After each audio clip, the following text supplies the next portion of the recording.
अनुराधा पूरे सप्ताह काफी व्यस्त रही थी और अब उसे कुछ राहत मिली थी। लेकिन अब उसके दिमाग में अजीबोगरीब ख्यालों की हलचल मची हुई थी। वह इस दिमागी हलचल से छुटकारा पा लेना चाहती थी। वह अभी अपनी सोचों में ही गुम थी कि उसी इसी कश्मकश के दौरान उसका बेटा सुदेश आ धमका और बोला, मम्मी, कल मुझे स्कूल की ट्रिप में जाना है, क्या मैं जाऊं? मुझे उसके लिए स्कूल में 500 रुपये भी जमा करवाने होंगे। उसने जरा नाराजगी से जवाब दिया। लेकिन सुदेश चुप नहीं हुआ। वह मम्मी से बोला, मम्मी, बोलो ना, मैं जाऊं ट्रिप में। मेरी कक्षा के सारे सहपाठी जाने वाले हैं और अब मैं कोई दूध पीता बच्चा भी नहीं हूँ। अब मैं 7वीं कक्षा में पढ़ रहा हूँ। उसकी बड़ी बड़ी आंखें उसके जवाब की प्रतीक्षा करने लगी। वह बोली, हाँ, अब मेरा बेटा बहुत बड़ा हो गया है और 7वीं कक्षा में पढ़ रहा है, इसीलिए अब वह दोस्तों के साथ स्कूल ट्रिप पर जा सकता है। कहकर अनु ने उसके गाल पर हल्की सी चुटकी काटी। सुदेश को अब अपेक्षित उत्तर मिल गया था और उसी खुशी में वह बाहर की ओर भागा। ठीक उसी समय उसके दाएं गाल पर गड्ढा देखकर वह अपनी यादों में खोने लगी। अनु को याद आई सुदेश के पिता संकेत से पहली मुलाकात, जब दोनों की जान पहचान हुई थी। तब संकेत के गाल पर गड्ढा देखकर वह रोमांचित हुई थी। एक बार संकेत ने उससे पूछा था, तुम इतनी खूबसूरत हो, गुलाब की कली की तरह खिली हुई और गोरे रंग की हो, फिर भी मुझ जैसे सांवले को तुमने कैसे पसंद किया? इस पर अनु नटखट स्वर में हंसते हंसते उसके दाएं गाल के गड्ढे को छूती हुई बोली थी, इस गड्ढे ने मुझे पागल बना दिया है। बस इस गड्ढे पर मेरा दिल अटक गया था, जो आपकी क्यूटनेस में चार चांद लगाता है। बस फिर मैं अपना दिल हार बैठी। यह सुनते ही संकेत ने उसे मुस्कुरा कर देखा था। यही थी उनके प्रेम की शुरुआत। दोनों के माता पिता इस शादी के लिए राजी हो गए थे। उन्हें भी संगीत बहुत पसंद था। आखिर एक माँ बाप को जो चाहिए होता है वह सब था इस रिश्ते में। संकेत अपने माँ बाप का इकलौता बेटा था और देखने में भी अच्छा था। ऊपर से अच्छी पोस्ट पर था। उसके पिताजी का कई साल पहले ही देहांत हो चुका था। घर में बस उसके माँ और वो ही थे। संकेत और अनु दोनों ग्रेजुएट थे। वह एक बड़ी फर्म में अकाउंटेंट के पद पर काम कर रहा था। उस फर्म की एक ब्रांच पुणे में भी थी। अनु के माता पिता ने यह रिश्ता स्वीकार कर जल्दी से दोनों की शादी करा दी थी। शादी के बाद दोनों बहुत ज्यादा खुश थे। आज दोपहर को अनु घर में अकेली थी। सुदेश 3 दिन के ट्रिप पर बाहर गया हुआ था और इधर क्रिसमस की छुट्टियां थी। हमेशा घर के ज्यादा काम करने वाले अनु ने अब थोड़ा विश्राम करना चाहा था। अब वह 35 पार कर चुकी थी और पहले जैसी सुडौल नहीं रही थी। थोड़ी सी मोटी लगने लगी थी। स्वास्थ्य भी अब पहले जैसा नहीं रहा था। लेकिन संकेत के लिए दिल बिल्कुल जवान था। वह उसके प्यार में अभी भी पागल थी। लेकिन अब अनु संकेत के प्यार में वह सुगंध महसूस नहीं कर पाती थी। अब उसे संकेत कुछ बदला बदला सा लगने लगा था। जो पहले वाली बात अब उसमें नहीं रही थी।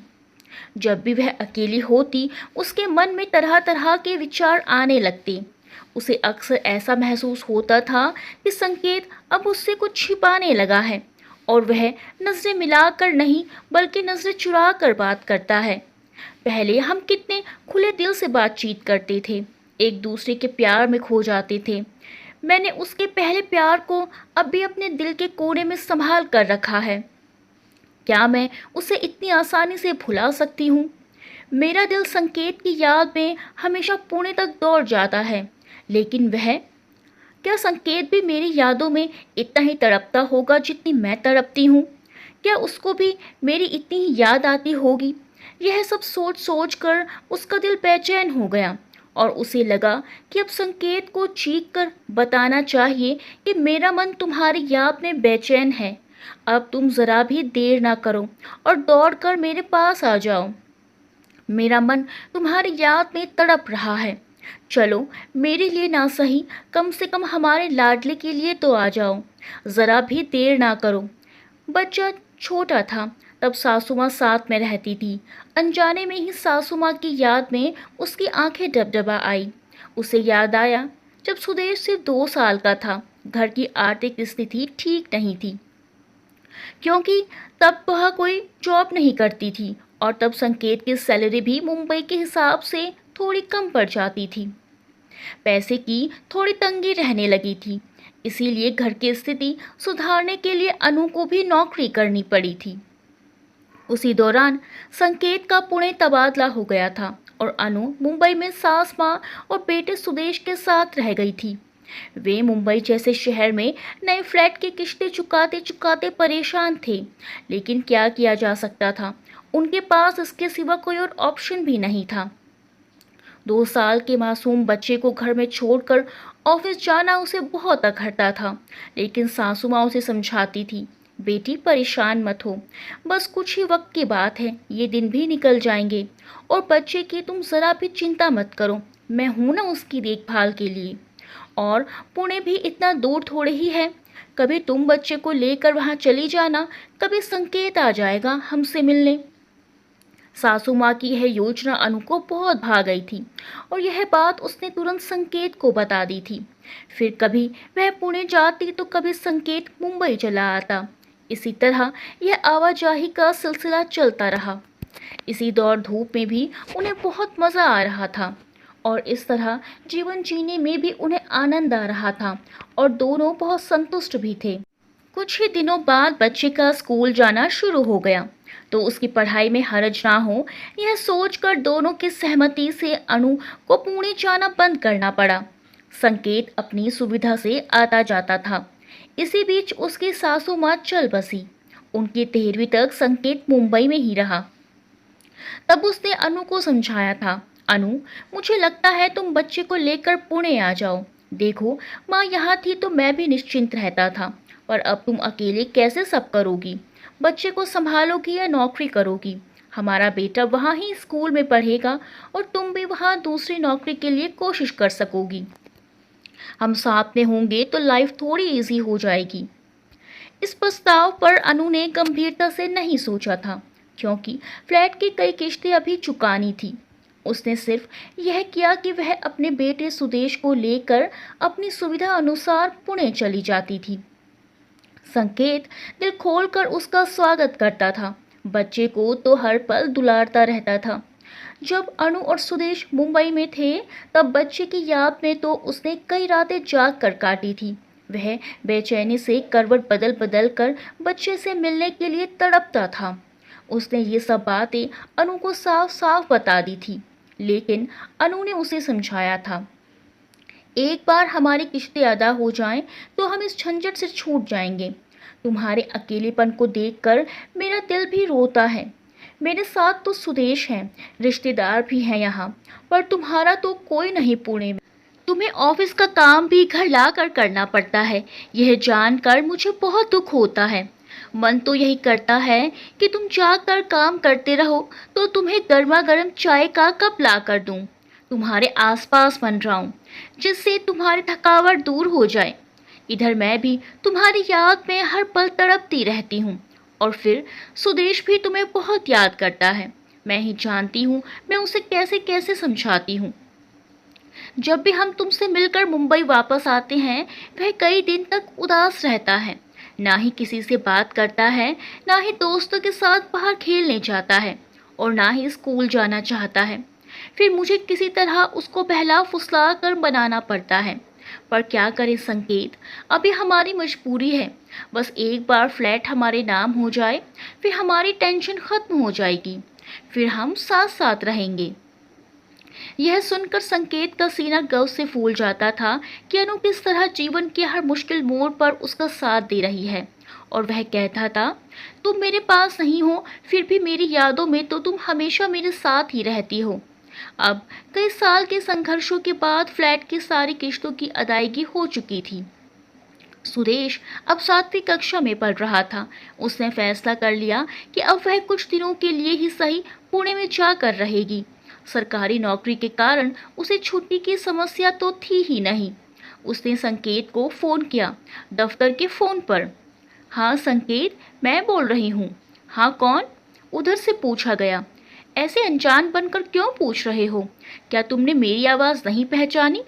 वह थोड़ा चिड़चिड़ा कर बोली, हाँ तो तुम बोल रही हो, अच्छी हो ना? और सुदेश की पढ़ाई कैसी चल रही है? उसके स्वर में ज़रा शर्मिंदगी महसूस हो रही थी। मैंने फ़ोन इसलिए किया था कि सुदेश 3 दिनों के लिए बाहर गया हुआ है अपनी स्कूल ट्रिप पर, और मैं भी छुट्टी ले रही हूँ। अकेलेपन से अब बहुत ऊब गई हूँ। तुमसे मिलने को बहुत मन कर रहा है, सोचा तुमसे मिलने आ जाऊँ। इसीलिए कल सुबह 10 बजे तक तुम्हारे पास पहुँच रही हूँ। क्या तुम मुझे लेने आओगे स्टेशन पर? संकेत ने कहा, तुम्हें इतनी जल्दी क्यों है? शाम तक आ जाओगी तो भी ठीक रहेगा, क्योंकि फिर मुझे छुट्टी लेने की ज़रूरत नहीं पड़ेगी ऑफिस से। संकेत का रूखापन अनु को समझने में देर नहीं लगी। एक समय उससे मिलने के लिए तड़पने वाला संकेत आज उसे टालने की कोशिश कर रहा था, लेकिन उसके प्यार को दिल में संजोने का पूरा प्रयास भी कर रहा था। दरअसल अब वह दोहरी मानसिकता से गुजर रहा था।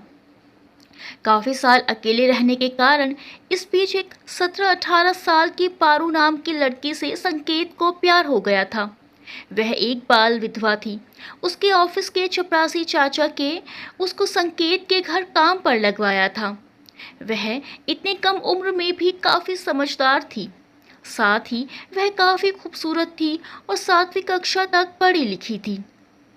संकेत के सारे काम वह दिल लगा कर किया करती थी और घर की देखभाल भी भली भांति करती थी। कुछ दिनों बाद संकेत के अनुरोध पर चपरासी चाचा की सहमति से पारू उसी घर में संकेत के साथ रहने लगी थी। फिर जब अनु वहाँ जाती तो उसे अपना पूरा सामान समेट कर चाचा के यहाँ जाकर रहना पड़ता था। जब जब अनु पुणे में रहती संकेत के साथ, तब तक पारू अपने चाचा के पास रहती थी। यह सिलसिला कई सालों तक चलता रहा, जिससे अनु एकदम अनजान थी। अनु को इसकी भनक तक नहीं थी। आज अनु के आने की खबर मिलते ही संकेत परेशान हो गया था और अनु से बात करते वक्त उसकी ज़बान सूखने लगी थी।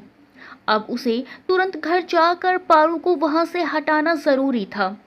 उसे पारू पर दया आती थी, क्योंकि जब जब ऐसा होता वह काफ़ी समझदारी से काम लेती थी। उसकी अपने मालिक और मालकिन की परवाह थी, क्योंकि उसे उनका ही आसरा था। कम उम्र में ही उसने पूरी गंभीरता से सोचना शुरू कर दिया था। शाम को अनु संकेत के साथ घर पहुंची तो रसोई घर से जायकेदार भोजन की खुशबू आ रही थी। इस खुशबू से उसकी भूख बढ़ गई और उसने हंसते हंसते पूछा, वाह संकेत, खाने की खुशबू तो बड़ी मज़ेदार आ रही है। इतना अच्छा खाना बनाना तुमने कब सीख लिया? वह भी हंसते हंसते बोला, अपनी नौकरानी अभी अभी खाना बना कर गई है।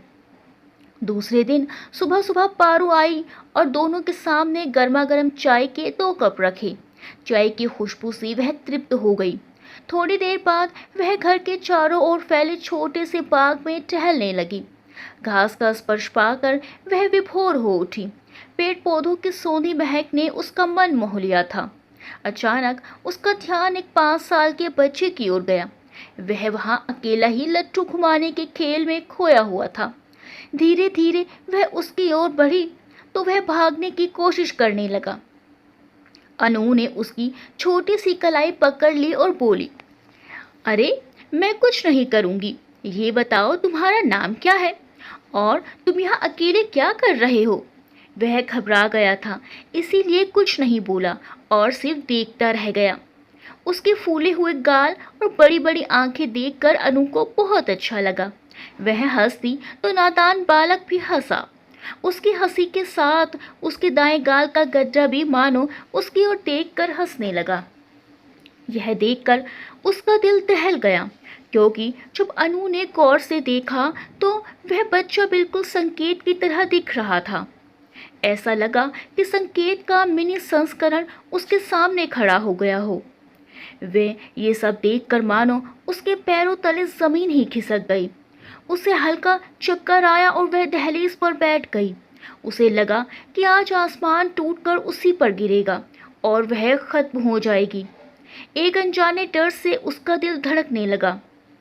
उसका गला सूख गया और सुबह की ठंडी ठंडी बयार में भी वह पसीने से तर हो गई। उसकी इस स्थिति को वह नन्हा बच्चा समझ नहीं पाया। क्या मैं अब जाऊं? बच्चे ने पूछा। इस पर अनु ने ठंडे दिल से पूछा, तुम कहाँ रहते हो? वह बोला, मैं तो यहीं रहता हूँ, लेकिन कल शाम को मैं और मेरी माँ चाचा के घर चले गए। सुबह में माँ के साथ आया तो माँ बोली, बाहर बगीचे में ही खेलना, घर में मत आना। बोझिल मन से उसने उस मासूम बच्चे को पास लेकर उसके दाएं गाल के गड्ढे को हल्के से चूमा। अब उसे मालूम हुआ कि पारो उसकी खातिरदारी इतनी खुश होकर क्यों करती है, उसकी पसंद के व्यंजन क्यों बनाती है। उसे संकेत के अनुरोध और विनती याद आने लगी। हम सब एक साथ रहेंगे, तुम्हारी और सुदेश की मुझे बहुत याद आती है। अनु सोचती है, लगता है मुझे उस समय संकेत की बात मान लेनी चाहिए थी, लेकिन मैंने ऐसा क्या किया? मेरी गलती क्या है आखिर? मैंने भी खुद के लिए नहीं बल्कि अपने परिवार के लिए नौकरी की। वह पुरुष है, इसीलिए उसने ऐसा बर्ताव किया। उसकी जगह अगर मैं होती और ऐसा करती तो क्या समाज फिर मेरा पति मुझे माफ़ कर देता? यह कुदरत का कानून तो सबके लिए एक जैसा ही है। स्त्री पुरुष दोनों की भावना एक जैसी होती है, तो भावनाओं पर काबू पाने की जिम्मेदारी सिर्फ स्त्री पर ही क्यों? कहा जाता है कि आज की स्त्री बंधनों से मुक्त है, तो फिर वह बंधनों का पालन क्यों करती है? हम स्त्रियों को बचपन से ही माताएं सिखाती हैं, इज्जत सबसे बड़ी दौलत होती है, लेकिन उस दौलत को संभालने की जिम्मेदारी क्या सिर्फ स्त्रियों की ही है? यह सब सोचते हुए उसके आंसू बह निकले, तो उसने अपने आंचल से आंसू पोंछ डाले। उसे रोता देखकर वह बच्चा फिर डरकर भागने की कोशिश करने लगा, तो अनु जरा संभल गई। उसने उस मासूम बच्चे को अपने पास बिठा लिया और कांपते स्वर में बोली, बेटा, तुम मुझे बहुत अच्छे लगते हो, लेकिन तुमने अब तक अपना नाम नहीं बताया। अब बताओ, क्या नाम है तुम्हारा? अनु के प्यार से बात करने की वजह से बच्चे का डर अब खत्म होने लगा था, क्योंकि अब उसे थोड़ा धीरज जो मिल गया था। वह मीठी मीठी मुस्कान बिखेरते हुए बोला, सुदाम, और फिर बगीचे में लट्टू से खेलने लगा। दोस्तों, वीडियो को लाइक करना बिल्कुल ना भूलें। मिलते हैं अगली वीडियो में अच्छी सी कहानी के साथ। तब तक के लिए बाय बाय।